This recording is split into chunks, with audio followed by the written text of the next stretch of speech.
Hey, what's up guys? It's Nate with Sauce Ain't the Boss here again, and today is day number 244 of quitting alcohol. Today I was thinking about my discomfort level I had when I was drinking alcohol. My life was kind of falling apart, kind of unraveling. I was getting depressed, my health was going to shit, and I just felt overall bad. But for a long time, even though I was feeling that way, I continued on drinking because that level of discomfort I was having wasn't enough to get me to quit drinking alcohol. But what I started to think about too during that time was, that's my discomfort level now. It's bad. It's not bad enough to get me to quit, but I know that's only going to get worse, right? The more I drink, the more unhealthy I'm going to get, the more depressed I'm going to get, the more money I'm going to spend on it, the more my family relationships are going to get bad, all these things, right? The more things I might do that I can't take back, that I regret doing, things I might say, things I might do. And so planning for the future is important, right? We all plan for the future, for retirement.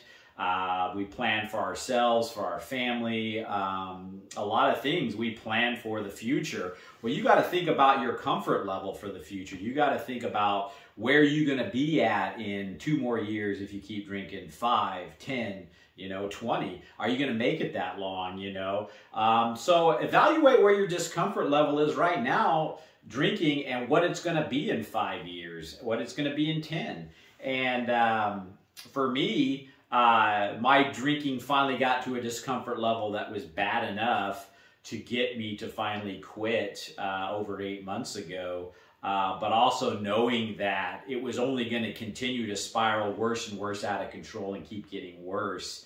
And, what would the discomfort be if you had a heart attack due to your drinking, or had a stroke, or heaven forbid you die, and the discomfort you're going to create for the people that care about you, your family, your friends, your maybe coworkers, the people that, you care about? Are you going to leave people in a lurch because you decided to be selfish and self-centered with your drinking?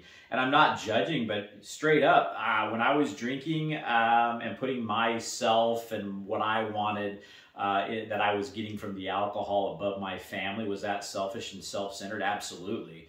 And so, the discomfort that we not only are going to cause ourselves, but to the people around us, to your kids, your significant other, your folks, your parents, there's a long list of people that our drinking affects other than ourselves. But yeah, not to mention that discomfort. What if you did get a stroke? I used to think about that. My blood pressure was through the roof when I was drinking, and I would think, if I have a stroke and I get, confined to a wheelchair, or half my body goes numb and droopy and I can't talk anymore, what good am I going to be to my family or anybody? And what's my quality of life? Is life even worth living?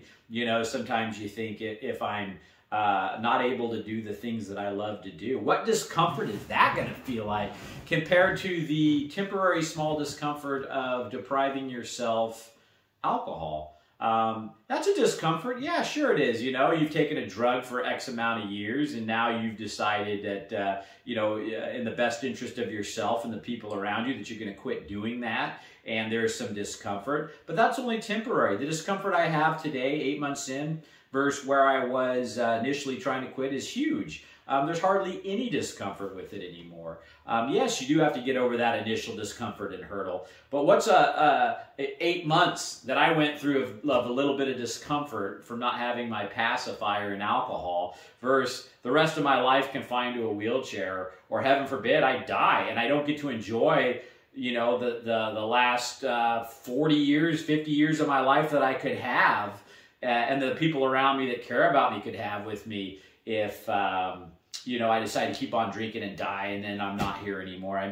There's just so many things that when we're drinking, it's instant gratification. We want it here and now. It makes us feel good in the moment. To hell with really thinking about even what the future's going to hold if we keep on keeping on drinking like we are. And that's something you got to think about. That's something that I thought about when I was drinking. And, maybe you're not in a place yet where you're at, quote, rock bottom, or your drinking's gotten bad enough, because it's a trade-off, right? You go, well, I hear a lot of people say quality of life. I'd rather have a better quality of life by continuing to drink than, you know, live a little bit longer and be miserable or something like that. Well, you're comparing, and those people are comparing that to the discomfort they feel when they've tried to quit drinking for the first couple of months or something like that. I mean, if you really haven't given long-term sobriety, and I'm not even, quote, long-term, I've only been at it 8 months, and I can already tell you that it's better than when I was drinking. So I can't imagine 1 year, 2 years, 3 years in, how much easier and better it's going to get. But, you know, we can't compare, you know, the 2 weeks we went without alcohol as to what life is going to be like when we quit drinking and say that, you know, my quality of life was, you know, shit those 2 weeks that I put down the alcohol, and I don't want to live that way for the rest of my life, so I'd rather just keep on drinking. That's coming from a very kind of limited mindset and perspective if you haven't given yourself, you know, at least a year and see what it feels like then. Give that some thought today. You know, what discomfort are you at, and where are you going to be if you keep on drinking? I know for me, my level of discomfort was really bad, and I know that it was only going to get worse. And quite honestly, I was talking to a viewer yesterday about how, you know, I have this trip planned for Hawaii next month, and I was just thinking about, you know, that thought pops in your head when you're going on vacation, because that's a trigger for a lot of us when we drink, you know, oh, it'd be nice to drink on the beach, you know, and then I immediately shut it off, and I thought, you know what? You know how fortunate, blessed, and lucky I am to be able to go on this trip with my family. I could have very well have had a stroke or a heart attack if I had kept on drinking the way I was and unhealthy as I was. I'm so thankful and blessed just to be able to go on this trip and be able to enjoy it with my family, clear-minded and not cloudy, to wake up early and energized. The energy level I have now is back like I was in high school. I've lost, you know, almost 50 pounds, and I feel amazing. And I can get up and enjoy those sunrises and stay up for the sunsets and feel amazing and not have to worry about hangovers and being, you know, embarrassed. I say, you know, taking off my shirt at the beach or the pool and having my man boobs hanging around, you know. I mean, all thanks to quitting alcohol, I've lost those man boobs, you know. And, you know, all kidding aside, though, really, I mean, I'm so thankful and blessed just to be able to still be here.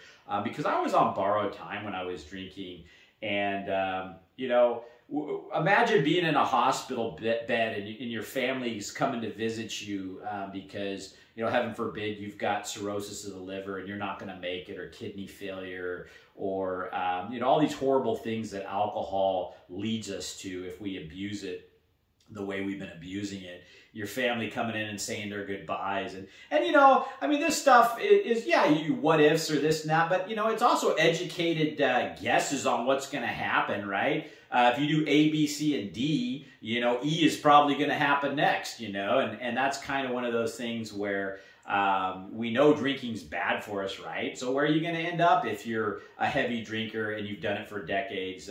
You might be okay, but you really want to play that game of Russian roulette? I sure didn't want to. And so, like I said, yeah, it could be a reality. You're sitting there in a bed and at the hospital on your last days because you drank yourself to death and ended up with, you know, something that cancer caused, you know, excuse me, drinking caused. Drinking causes a lot of cancers and stuff. And then your family comes in and you got to say your goodbyes, and all because you decided to not feel that temporary discomfort of putting down the alcohol. And now, you know, I'd be bawling my eyes out probably if something like that happened, and just feel just so, I can't even imagine it. I can't even imagine it, you know?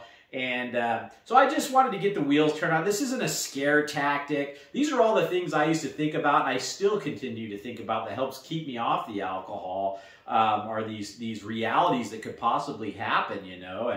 And so sorry for the Debbie Downer on some of this, but, you know, guys, it's like, you know, if you haven't at least had that thought cross your mind, or put some kind of educated guesses onto what might happen if we keep drinking heavily, you know, it's worth at least thinking about. So that's it for today, guys. If you guys are enjoying these videos, please give them a like, subscribe to the channel if you can, and most importantly, remember, sauce ain't the boss.